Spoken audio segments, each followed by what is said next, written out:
सतीश भोसले उर्फ खोक्याची पत्नी तेजू भोसले यांनी अजित पवारांची भेट घ्यायचं ठरवलेलं आहे। तेजू भोसले राष्ट्रवादी काँग्रेस पक्ष कार्यालयामध्ये दाखल झाले आहेत। पुनर्वसनासंदर्भामध्ये अजित पवारांची चर्चा करणार असल्याचं त्या कळतायत। सतीश भोसलेंच्या घरावरती वनविभागाने कारवाई केली होती आणि आज संध्याकाळी 4 वाजता अजित पवार पक्ष कार्यालयात आल्यावरती त्यांच्याशी भेट घेणार असल्याची माहिती त्यांनी दिली आहे।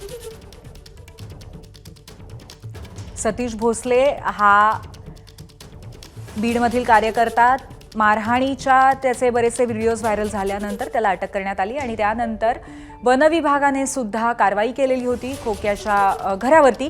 निलेश बुधावले आत्ताच्या या घडामोडीबद्दल आपल्याला अधिक माहिती देतील। निलेश, खोक्याच्या पत्नी आता पोहोचलेले आहेत अजित पवारांशी चर्चा करण्यासाठी। नक्की कुठल्या विषयांवरती त्यांना मदत हवी आहे, त्यांना चर्चा करायची आहे अजित पवारांशी?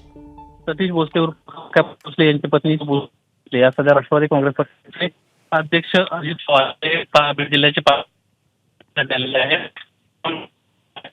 त्यावेळेस केली आणि सतीश भोसले यांचं घडलं त्यावेळेस